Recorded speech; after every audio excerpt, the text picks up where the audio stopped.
ये वीडियो भारत की उन सभी लड़कियों या फिर भारत की उन सभी महिलाओं को देखना चाहिए जो अपने आप को आने वाले समय में सशक्त बनाना चाहती हैं। तो ये जो मनीषा टीचर केस है उसके बारे में आप में से ज़्यादातर लोगों को पता चल ही गया होगा, लेकिन अगर आप में से कई लोगों को इस केस के बारे में नहीं पता चला है तो प्लीज़ आप हमारे YouTube चैनल पर जाइए और इस वीडियो को ज़रूर देखिए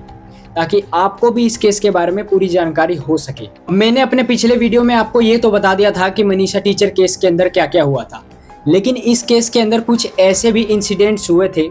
जिसको जानने और सुनने के बाद आप भी हैरान हो जाएंगे। फर्स्ट इंसिडेंट कहता है कि जब मनीषा के पिता को लगता है कि उनकी बेटी खतरे में है तब वे लोहारू से सीधा सिंघानी आ जाते हैं, जहां वे पुलिस वालों के साथ आइडियल मेडिकल कॉलेज चले जाते हैं जहां मनीषा बीएससी कोर्स के लिए फॉर्म अप्लाई करने गई थी। वहां पर जाने के बाद जब वे रिक्वेस्ट करते हैं सीसीटीवी फुटेज को दिखाने के लिए,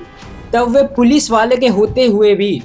कॉलेज वाले मनीषा के पिता को यहाँ पर सीसीटीवी फुटेज दिखाने से साफ मना कर देते हैं। और ये चीज़ इस ओर इशारा करती है कि हमारा जो सिस्टम है वो कितना ज़्यादा ठप है और कितना ज़्यादा ढीला है। सेकंड इंसिडेंट में जब मनीषा के पिता मनीषा की मिसिंग एफआईआर करवाने लोहारू पुलिस स्टेशन जाते हैं, तब वहाँ पुलिस वाले उन्हें यह कहकर भगा देते हैं कि आपकी बेटी कहीं चली गई होगी, 2-3 दिनों में वापस आ जाएगी। तब मैं पुलिस वालों से वहाँ पर यही पूछता हूँ कि अगर मनीषा की जगह अगर आपकी बेटी वहाँ पर होती तो क्या तब भी आप ऐसा ही एक्शन लेते? तब भी आप अपने आप को ऐसी ही राय देते जैसा कि आपने मनीषा के पिता संजय सिंह को दी थी? सोचना जरूर इसके बारे में। थर्ड इंसिडेंट में जब 5 दिन बाद पुलिस हमें यह बताती है कि हमें 13 अगस्त को ही मनीषा की बॉडी के पास से एक सुसाइड नोट मिल गया था जो मनीषा ने ही लिखा था, तो मैं पुलिस वालों से ये पूछना चाहता हूँ कि जब आपको 13 अगस्त को ही मनीषा की बॉडी के पास से एक सुसाइड नोट मिल गया था,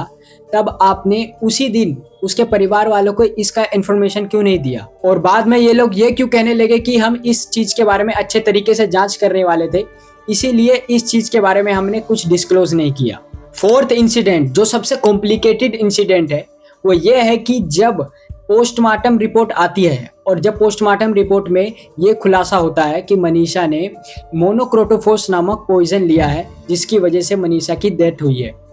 और ये जो पोस्टमार्टम रिपोर्ट है वो रोहतक पीजीआईएस से आई थी, ठीक है। लेकिन जब इस पोस्टमार्टम रिपोर्ट के बाद जब ये पता चलता है कि मोनोक्रोटोफॉस नामक मनीषा ने पॉइजन का यहाँ पर सेवन किया है, तो यहाँ पर मैं लोगों से ये पूछना चाहूँगा, आप मुझे ये बताइए कि अगर किसी व्यक्ति को यहाँ पर हत्या करनी हो या फिर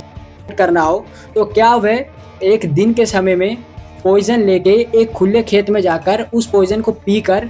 नीचे अपने आप को डेड साबित करेगा या फिर अपने आप को सीधा फिनिश करने की कोशिश करेगा ऐसे कंडीशन में, या फिर वो किसी सुनसान जगह पर या फिर अकेले कोई अंधेरे जगह पर जाकर कुछ अलग तरीके से अपने आप को यहाँ पर फिनिश करने की कोशिश करेगा? सो ये चीज़ बहुत ही ज़्यादा डार्क है मतलब इस केस के अंदर। और इस केस को जब सीबीआई को यहाँ पर ट्रांसफ़र कर दिया तो मैं आई होप कि सीबीआई इस केस के अंदर जो अच्छा अंजाम होगा, जो